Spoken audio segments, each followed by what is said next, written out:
I gotta make a video for fire maple. So I'm here at the local meat shop near where I live. So we're gonna go in, buy some meat, and get that video made for fire maple.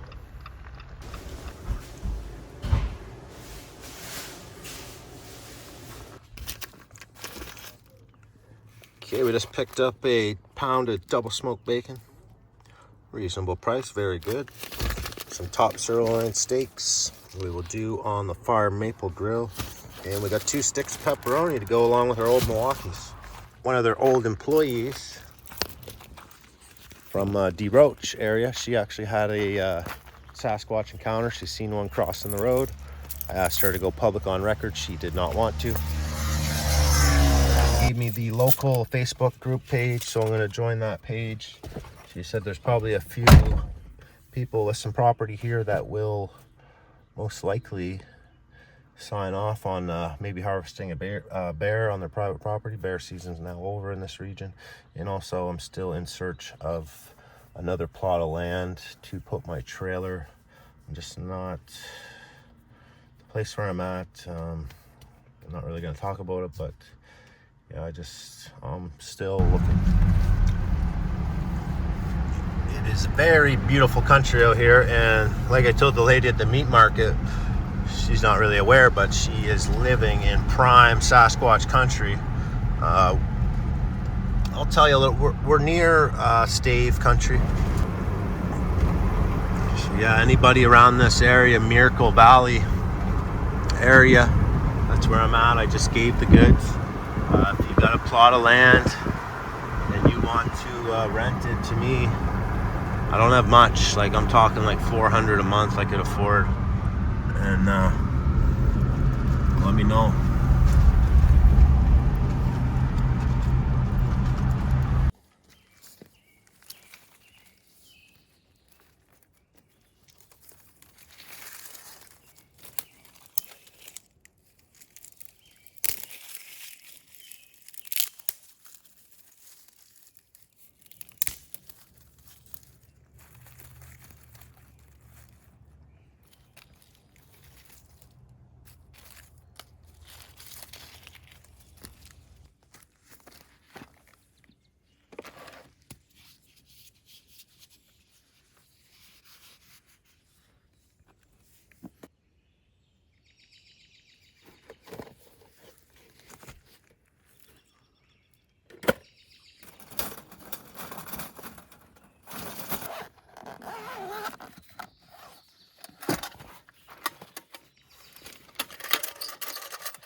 Come on.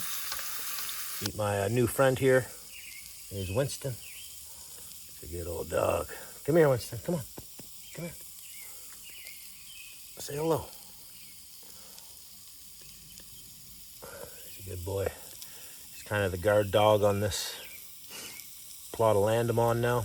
So I first came to this piece of land here, and one of the first things I noticed was right above me here. You'll see this is a fenced-in plot of land. Winston, he patrols it every night and stuff, and it's a real good dog. But a lot of dogs around here, and I do notice that a lot of the dogs, they're up all night barking and howling, and it's not just dogs you hear all kinds of different things out there. Cheers. But yeah, the first thing I noticed on this piece of land, first day I was here, take a look up here. Very, very significant tree break way up there.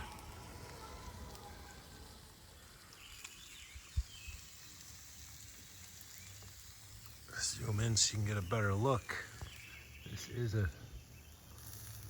very nice tree break.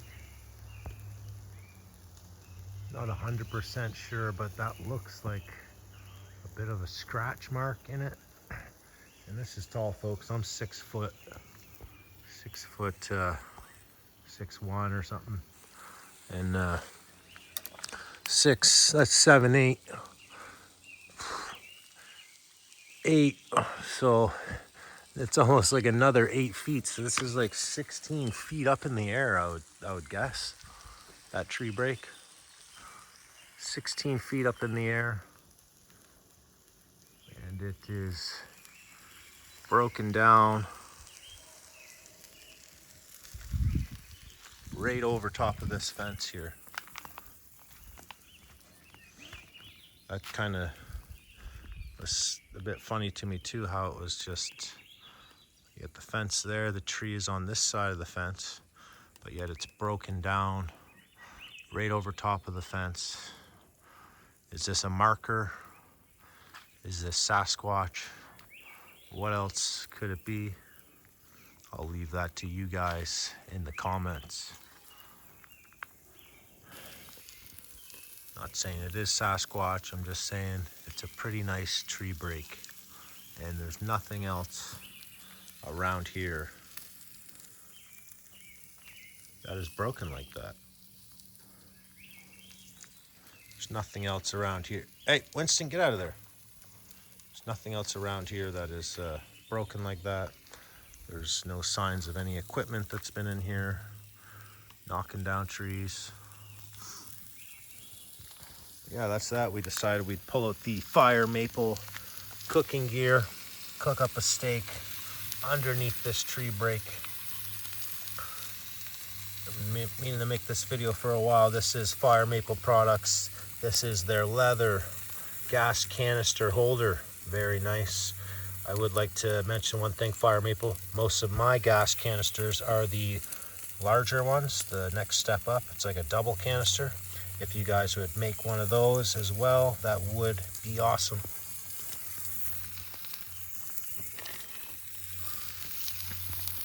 And this is the Saturn camping stove.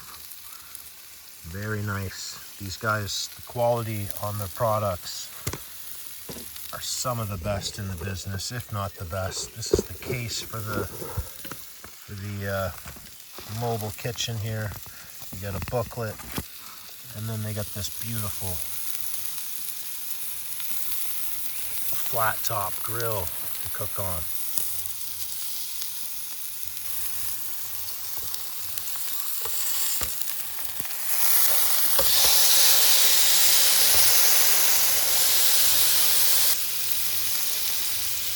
I've been cooking with this inside, outside, going on hikes, bringing it.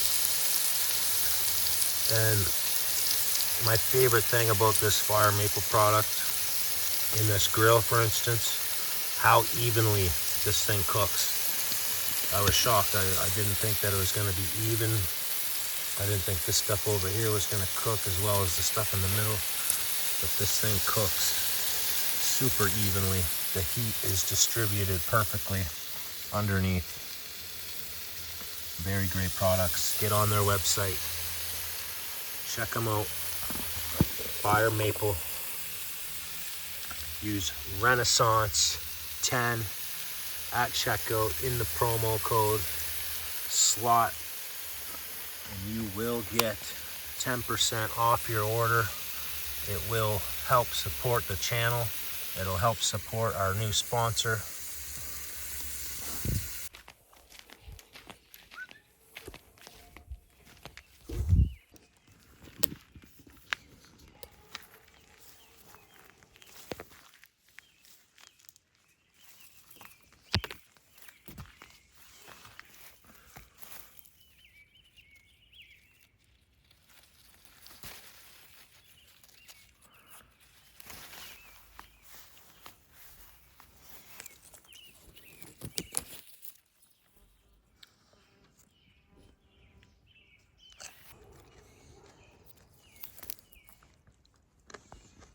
Got some delicious grapes here. The homeowner told me to pick and eat before they all go bad, because they kind of ripen up and then go bad really quickly.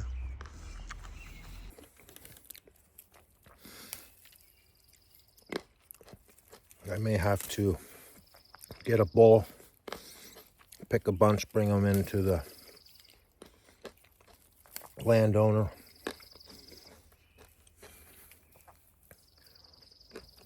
There was something else she wanted me to pick out here. I forget what. Oh, get a couple chives for our steak. That should do. Looks like a pear tree. More grapes.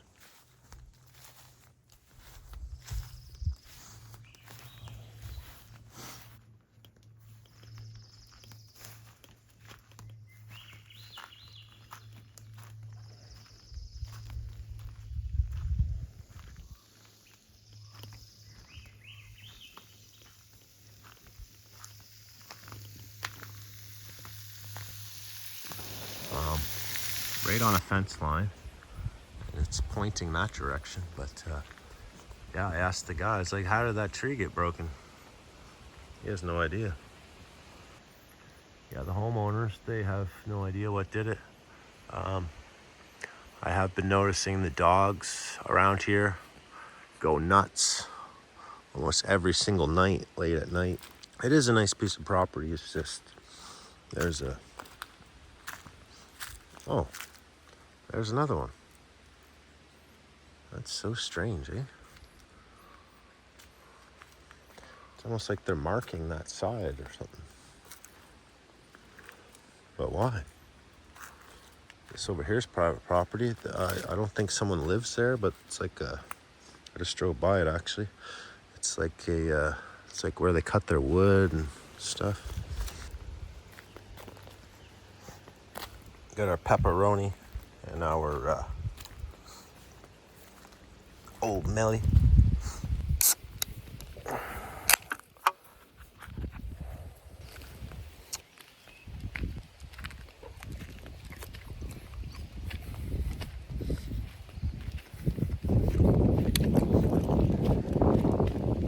Pepperoni is on point.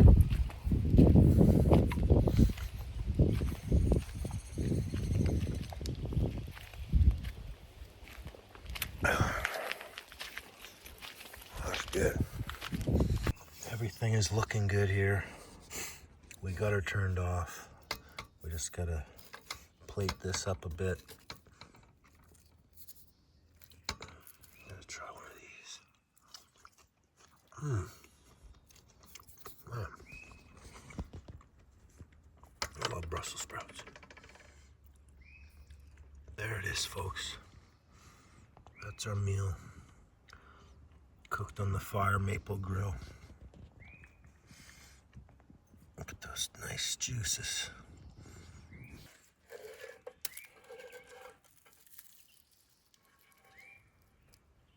I'm gonna get this on the plate.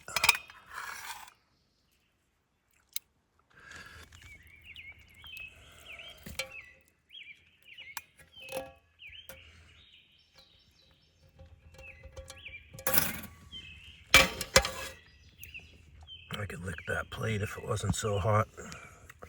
But there it is, folks. Got a beautiful meal here, cooked under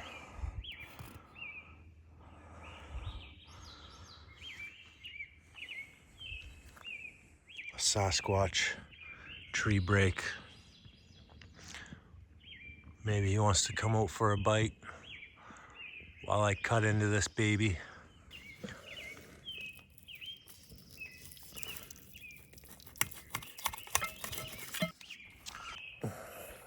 Here we go. We got the beef, we got the bacon, and the battered Brussels sprouts, all in one bite here.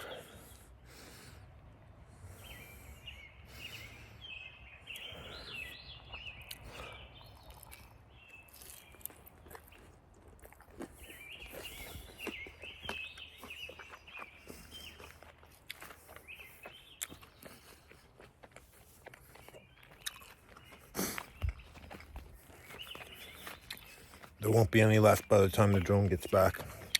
I guarantee that.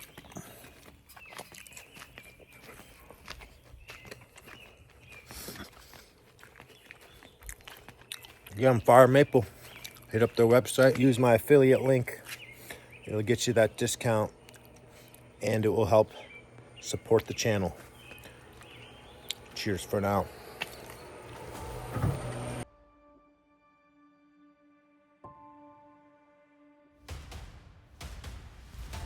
Here's a little story from just down the road, folks. One of the most fascinating stories I have ever heard is told by Burns Yeoman of Desroches, British Columbia.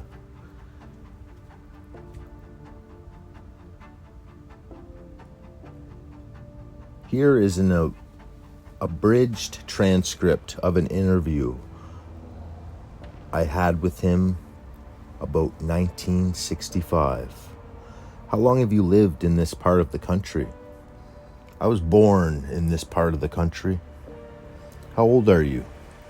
64. Have you spent much time in the bush? Quite a lot of it, Burns replied. What sort of work would you be doing? Prospecting a lot.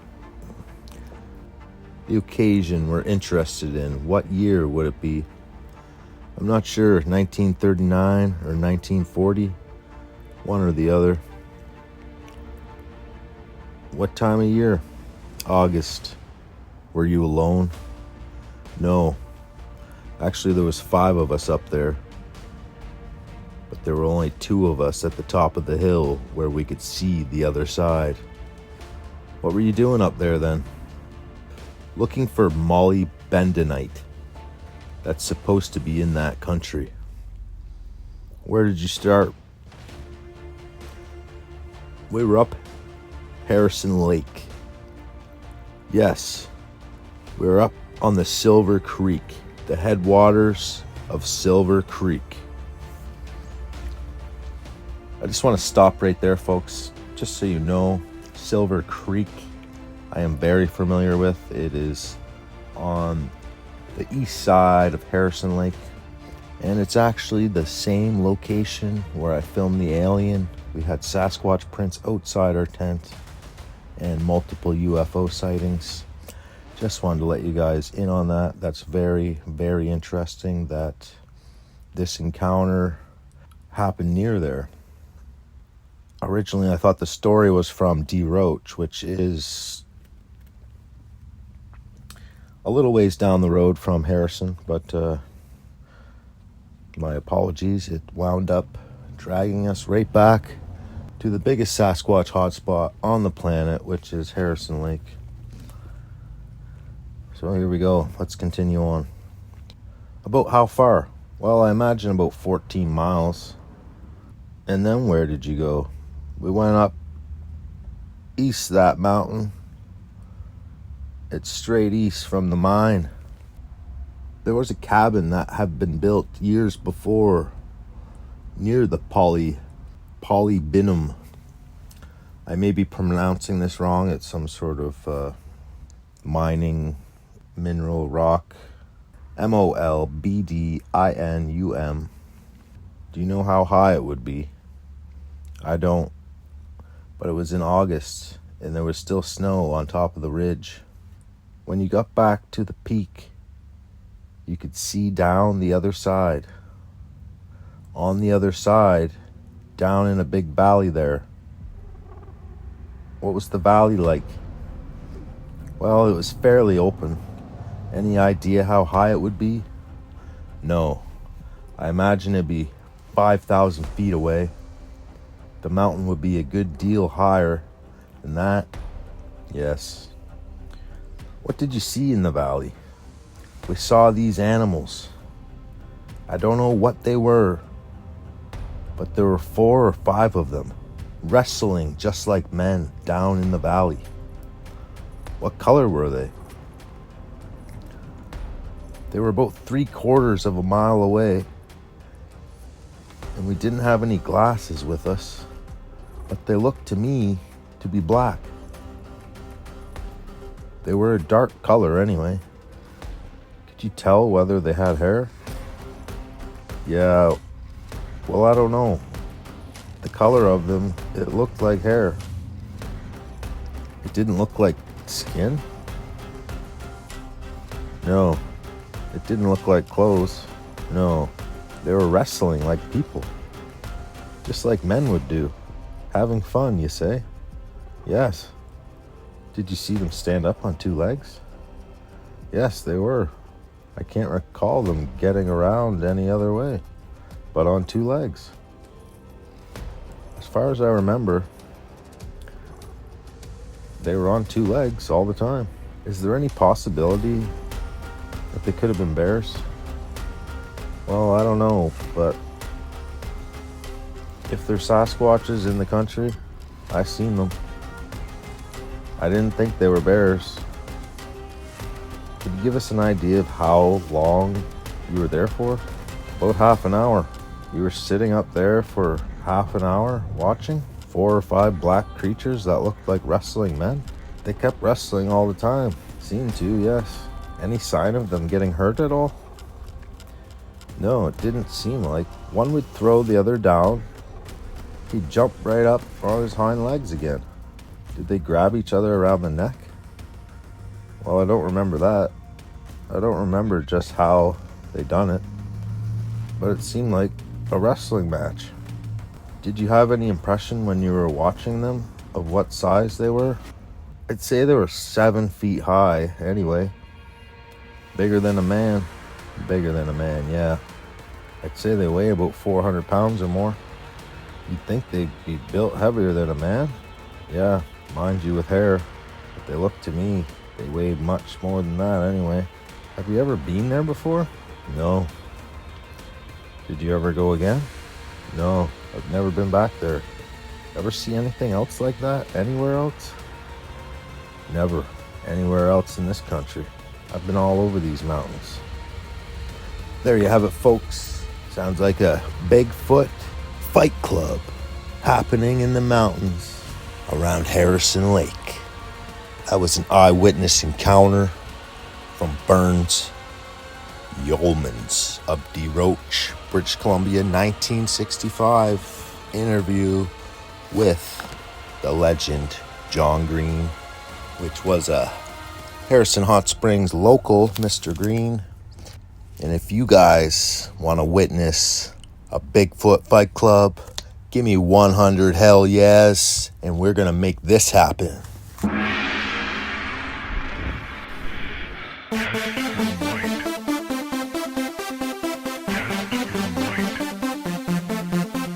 Welcome to Bigfoot Fight Club.